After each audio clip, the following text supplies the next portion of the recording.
நிறைய பேர் என்னை வந்து தவறாக வந்து பரப்பிக்கிட்டு இருக்காங்க. ஓகேவா, வீட்டில் அம்மா அப்பா பொண்ணு தேடிட்டு இருக்காங்க. என்னோட பிறந்த வருடம் வந்து 1988மா. ஓகேங்களா, வயசு வந்து பார்த்தீங்கன்னா சிவகார்த்திகேயனுக்கு நாங்கள் இளமை, சிவகார்த்திகேயனை விட இளமை. எங்கள் தமிழ் திரையுலகத்தில் ஒரு பெரிய ஹீரோவாக வந்துருவாரோன்னு பயந்து வேணும்னே இவருக்கு வயசு கூட, இவருக்கு 3 கல்யாணம். ஏப்பா மதுரையில் நீங்கள் எல்லாம் இருக்கீங்க, உங்களுக்குலாம் தெரியாதா? கல்யாணம் வச்சா உங்களுக்குலாம் நியூஸ் பரவாதா? யாருப்பா அது? யாரு இந்த வாட்டர்மெலன் ஸ்டார் திவாகரை பத்தி தமிழ்நாட்டிலேயோ இல்ல உலகம் பூராவோ தப்பான நியூஸ் எல்லாம் பரப்புறது? யாரு இந்த மனுஷனுக்கு வந்து அடுத்த ஒரு ஐஸ்வர்யா ராய் மாதிரியான ஒரு பொண்ணையோ இல்லைன்னா இப்ப இருக்க உலக அழகி நமக்கு யாருன்னே தெரியல அந்த மாதிரி ஒரு பொண்ணையோ இந்த மனுஷன் கல்யாணம் பண்றது யார் தடுக்கிறது? நம்ம தமிழ்நாட்டு பொண்ணுங்களா இல்ல நம்ம தமிழ்நாட்டு ஆக்களா? யாரா நீனு? சிவகார்த்திகேயனை விட இவருக்கு வயசு கம்மியா? நாளைக்கு இவர் தமிழ் சினிமாவில் ஒரு உலகமே திரும்பி பார்க்குற அளவுக்கு ஒரு ஸ்டாரா வந்துடுவாருங்கிற பொறாமையில இவருக்கு ஏற்கனவே கல்யாணம் ஆயிருச்சு. இந்த ஒரு ஆண் அழகன், I'm not body shaming to be very honest, அப்படிலாம் நீங்க பார்க்க கூடாது. பட் லிட்டரலி இது ரொம்ப இரிட்டேட்டிங்கா இல்ல? யாரா இந்த மனுஷனை போட்டு இப்படி துன்புறுத்துறது? யாரா அது? சொன்ன மாதிரி தானே மேடம் நடிச்சு போய் இவ்வளவு ஃபேமஸ் ஆயிருக்கும். 3 படத்துல எங்களுக்காக பண்ணி காமிங்களா? 3 படத்துல நான் ஃபேமஸ் ஆனது 3-4 ஐகானிக் சீன். ஓகேங்களா, அதுல தனுஷ் அண்ணா வந்து 3 படம்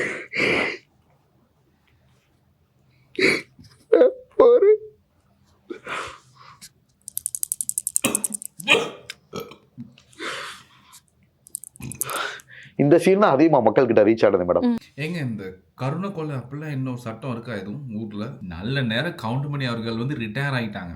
யோசிச்சு பாருங்க, அவரோட பீக் டைம்ல யாராவது ஒரு சின்ன ரோல்ல இந்த மாதிரி ஒரு மனுஷனை போட்டு இந்த மாதிரி பண்ணிக்கிட்டு இருந்தா என்ன மாதிரி போட்டு கிளின்னு கிழிச்சிருப்பாரு. இது வந்து ஒரு மாதிரி மனநோய் வந்து முத்தி போயிடுச்சு. அந்த மனநோய்க்கு வந்து ஒவ்வொரு மீடியாவுமே வந்து தீனி போட்டுக்கிட்டு இருக்கு. அதை தீனி போட இந்த நோய் முத்தி போயிட்டு ஒரு டைம்ல வந்து யோசிச்சு பாருங்க, எந்த மீடியாவுமே கண்டுக்கல, எந்த வீடியோவுக்குமே வந்து ரியாக்ஷன்ஸ் இல்லை.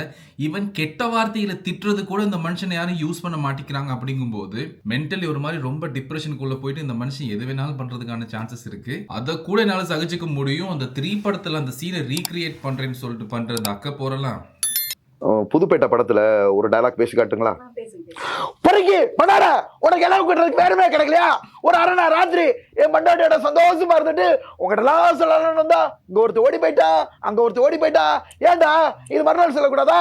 மஞ்சள் இருக்க கூடாது, சந்தனம் இருக்க கூடாது, அப்படியே நான் ஆட விட்டு மாதிரி கதை தூக்கிட்டு அலையணும். இப்படி டயலாக் இருக்கா புதுப்பேட்டையில? எரிச்சல் ஆகுதுல்ல மேடம்? நெஞ்சில சிவாஜி சார் ஈட்டி குத்தி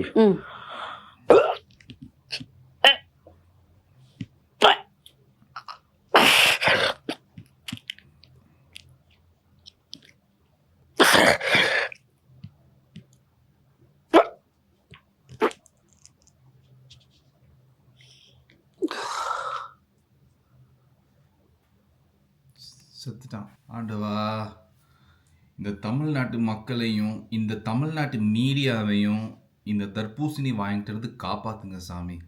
முடியல. விகடன், சினி உலகம், எத்தனையோ நான் மீடியா பார்த்தேன். பெரிய பெரிய சேனல்லாம் வந்து இந்த மனுஷனை வீடியோ எடுத்து போட்டு எங்கே போனாலும் அது ஒன்றும் இல்லைம்மா, எனக்கு வந்துமா நிறைய பொண்ணுங்க ஃபேன்ஸ், எனக்கு வர்ற கால்ஸ் எல்லாம் அட்டன் பண்ணவே டைம் இல்லைம்மா. அவ்வளோ பேர் என்னை லவ் பண்ணுங்க, கல்யாணம் பண்ணுங்கன்னு சொல்லிட்டு டார்ச்சர் பண்ணுறாங்கம்மா. இன்னொரு பக்கம் என்னை பிடிக்காத கோடிக்கணக்கான பேர் நான் கல்யாணம் பண்ணிட்டேன், நான் அதை பண்ணிட்டேன், இதை பண்ணிட்டேன்னு எனக்கு எதிரான, நான் வந்து தமிழ் சினிமாவில் இந்த இந்திய சினிமாவில் ஒரு பெரிய லெவலில் வளர்ந்துருவேங்கிறத தடுக்கிறதுக்காக சத்தியம், சாந்தம், சுபம், ரூபம் திரும்புறது. நான் ஒவ்வொரு பக்கமா போய் சார் சார் இருக்கீங்களா, ஜூம் பண்ணுங்கன்னு சொன்னீங்களா? அப்படி பண்ணாங்க, கேட்டீங்களா? வெளியே அதையும் ரசிச்சிருக்காங்க, அதையும் மக்கள் ரசிச்சிருக்காங்க. அவங்க என்ன பண்ணாங்களோ, என்ன இன்டென்ஷனில் பண்ணாங்களோ எனக்கு தெரியல. அது மக்கள்கிட்ட சரியான வரவேற்பு. கேமரா திரும்புறது. அப்புறம் இன்னொன்று சொன்னாங்க ஒருத்தவங்க, எல்லா கேமராவும் போயிட்டு கடைசியில் நான் ஃபீலிங்காக போய் சோபாவில் உட்காந்து இப்படி பார்க்குறேன். நான் உண்மையிலே பார்த்தேன். அது எனக்கே பார்க்குறப்ப ரொம்ப இன்னசென்சியாக, குழந்தைத்தனமா நல்லா இருந்துச்சு. அந்த இயற்கை உணர்வுகளை மக்கள் ரசிக்கிறாங்க. நம்ம ரசித்தோம். அது எரிச்சலாக தானே இருந்துச்சு, ஒரு மாதிரி இரிட்டேட்டாக தானே இருந்துச்சு. நம்ம என்னத்தை ரசித்தோம்? அந்த ரசிச்சது யாரு, அதை யாரும் சொல்ல மாட்டேங்கிறானே. இல்ல இந்த மனுஷன் இந்த வீடியோக்கெல்லாம் போடுற கமெண்ட்ஸ் எல்லாம் போயிட்டு வாசிக்கிறானா இல்லையா? இல்லைன்னா வந்து மக்களோட ரியாக்ஷன்ஸ், மக்கள் ஒன்று சொல்லக்கூடாது, இந்த திரும்ப வந்து இவனை போயிட்டு வீடியோ எடுத்து உசுப்பேத்துறான் பாரு, அவங்கள கொல்லணும். அவங்கள கொன்னா இவன் உருப்படுவான். இவன் மாதிரி இப்போ இன்னொருத்தி புதுசாக அவர் கிளம்பியிருக்கான், பார்த்தீங்களான்னு தெரியல. நான் நேற்று முதல்ல ஒரு வீடியோன்னு பார்த்தேன். அவர் வந்து தமிழ்நாட்டில் வந்து தளபதி, நான் வந்து ரீல்ஸில் தளபதி. அவர் வந்து என்னது இதெல்லாம் ரோப்லாம் கட்டிக்கிட்டு தான் குதிப்பாரு. நான் வந்து அதெல்லாம் இல்லாமலே குதிப்பேன், அசால்ட்டா குதிப்பேன் அந்த மாதிரி சொல்லிட்டு ஒருத்தன் போட்டுக்கிட்டு இருந்தான். பார்த்தீங்களா? கிறகுண்டா இத்தனை பேர் கிளம்பி வராங்களோ. தயவு செஞ்சு நிறுத்துங்கப்பா இவனை வீடியோ தொலைகிறத. இவனை ஒலிங்க தமிழ்நாட்டை விட்டு. முடியலடா சாமி. உங்களோட ரியாக்ஷன்ஸை கீழே கமெண்ட்ஸில் கொட்டுங்க. இந்த வீடியோ பிடிச்சிருந்துச்சுன்னா சப்ஸ்கிரைப் பண்ணுங்க guys. See you.